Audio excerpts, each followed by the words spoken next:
The Pet War, Chapter 7. What is a cat's favorite color? The answer? Purple. Monday, March 5th. Money saved, -$6.10. After school, I thought more about what Malcolm had been talking about. Think cost of production. Think smaller. There aren't a whole lot of things smaller than cookies.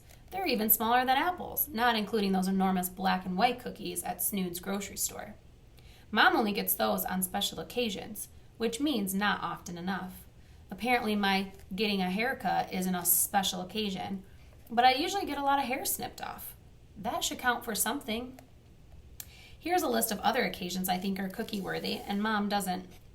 Dentist appointments. I ate all my vegetables without complaining. Lexi didn't annoy me all day. It's only happened twice. Ever. Our soccer team won, or tied, or lost barely, just because. People love cookies. The year before, the PTA threw a bake sale and earned more than $1,000. The PTA lady got her picture in the school newsletter and everything. They were awful cookies, too. Most only had one chocolate chip in them.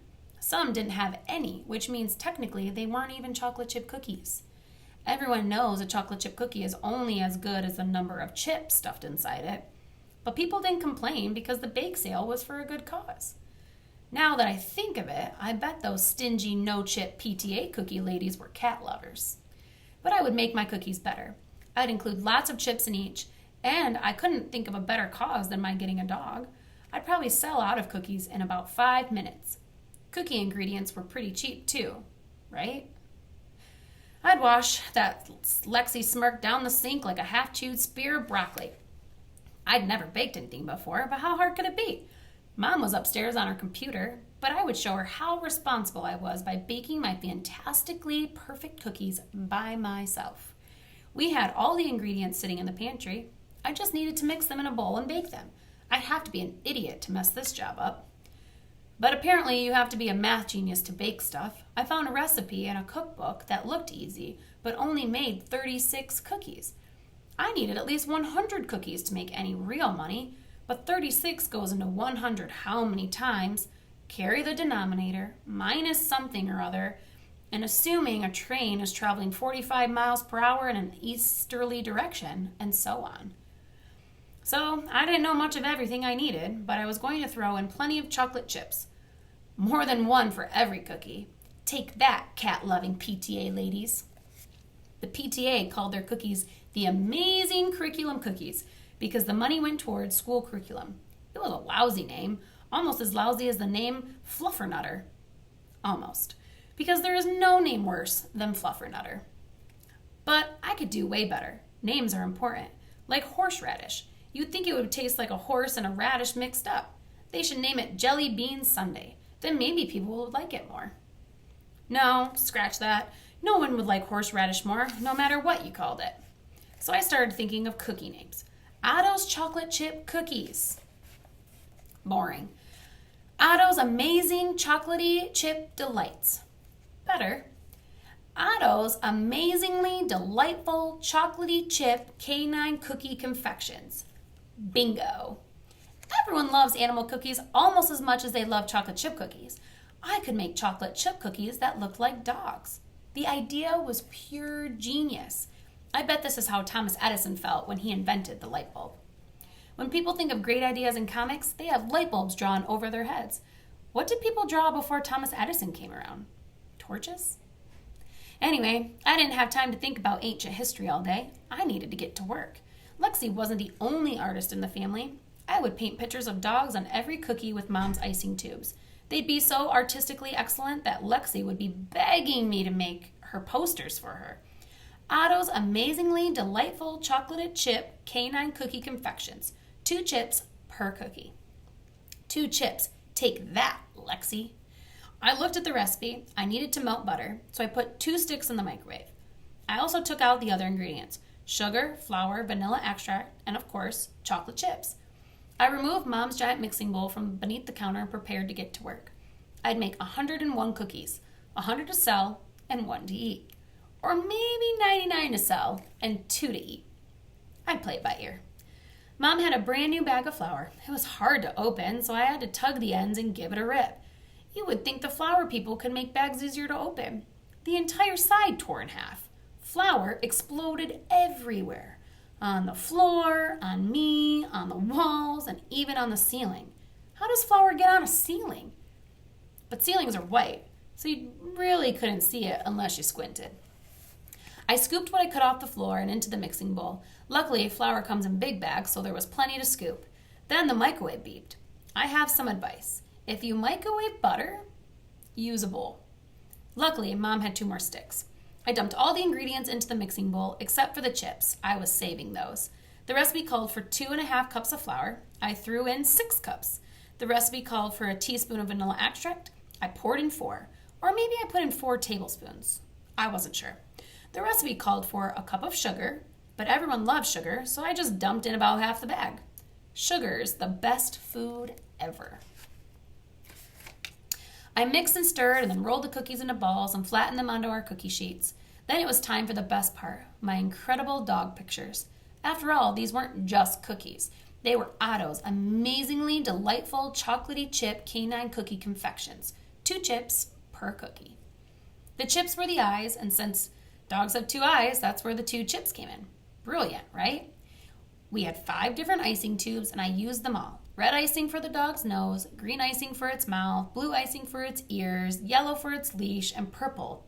Just add purple. I know dogs don't have blue ears or green mouths. In the art world, you can do practically anything. It's called artistic license. It's not like a driver's license, though. Moms don't get mad if you draw stuff, but drive the car down the driveway and they ground you for 2 weeks. I want to know what genius designed icing tubes. It wasn't Thomas Edison, that's for sure. You have to squeeze hard, and then the icing plops out and makes a mess. My dog design looks like blobs of random colors with 2 chocolate chips in the middle. I would have to change the name, since there was nothing dog-like about my cookies anymore. I grabbed my notebook to write down new ideas. Otto's amazingly delightful, randomly colored cookie confections. Otto's amazingly delightful, kaleidoscope, colorful cookies, except those that are just yellow. Otto's amazingly delightful cookies with icing splotches that look sort of like dogs if you squint. Maybe. I didn't like any of those choices as much as my canine cookie name, but you do what you can.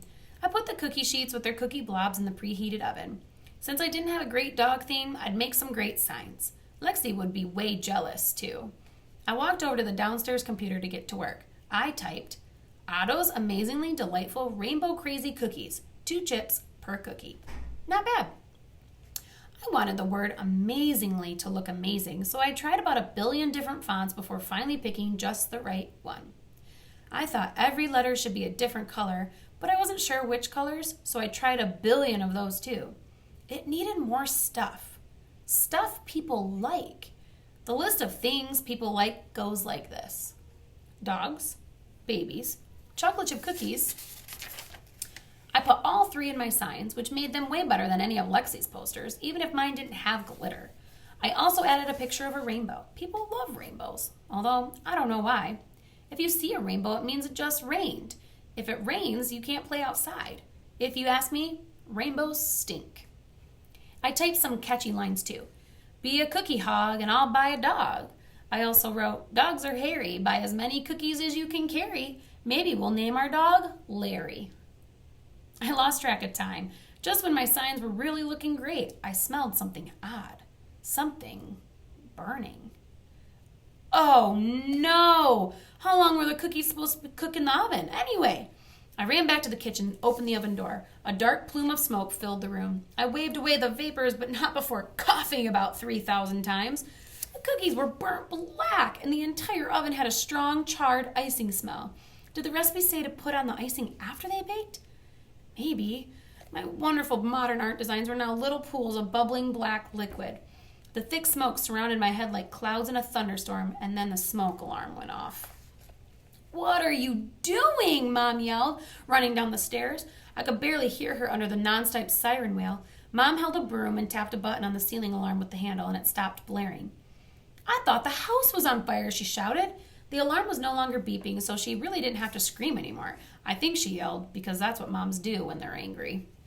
Not only the oven was on fire, I said as a joke, but Mom wasn't in the mood for jokes. She opened the sliding glass kitchen door so smoke could seep out of the room. None of Otto's amazingly delightful rainbow crazy cookies were edible. I had to throw the entire batch away.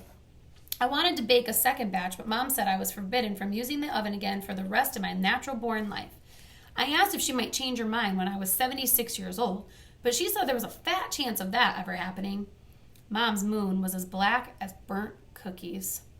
But I made great signs, I protested. And I don't need to put glitter on them, like some people I know. You wouldn't want a sign like those to go to waste, would you? She would. Mom didn't budge. She told me it was dangerous to burn food like that. It was irresponsible, and I was lucky she didn't ground me for the rest of the month. You can't ground me. I need to earn $500, I complained. Mom kept her frown on. I really like your hair today, I said, changing tactics. And I love your shirt. That didn't make her any happier either. Mom said I couldn't leave the house until I cleaned everything up, even the flour that was on everything, including me. She also told me to get the step ladder so I could wipe off the ceiling. I don't even know how she noticed that. I held up one of the cookie sheets, but instead of boring cookie sheets, we have amazingly delightful, kaleidoscope, colorfully black cookie sheets, I said. I thought you said you could be responsible, Mom snapped. I am being responsible, I argued. I'm responsible for almost setting the kitchen on fire. Angry moms have no sense of humor. I didn't think things could get worse, but I was wrong. After Mom gave me one more lecture about kitchen safety, and while I was scrubbing cookie sheets, Lexi walked in the room. She had been studying with friends, one after another. I guess she was done for now. Burnt icing does not come off cookie sheets easily, by the way. Neither does burnt cookie dough. As I scoured, Lexi wore a gloating grin. Interesting strategy, she snickered. Convince Mom to give you $500 or you'll burn the house down? That's not my plan, I huffed, using a plastic scraper to get off particularly stubborn, hard-crusted dough crumb. I doubt Mom would pay me $500 not to burn the house down anyway.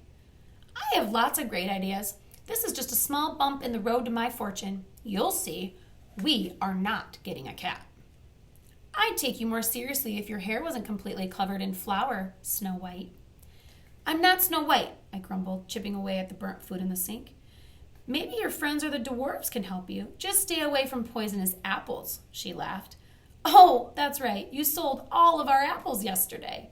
I am not Snow White, I growled, shaking my head. Unfortunately, when my head shook, a cloud of flour erupted in the air. Lexi laughed harder. After I cleaned the kitchen, I had to shampoo my hair.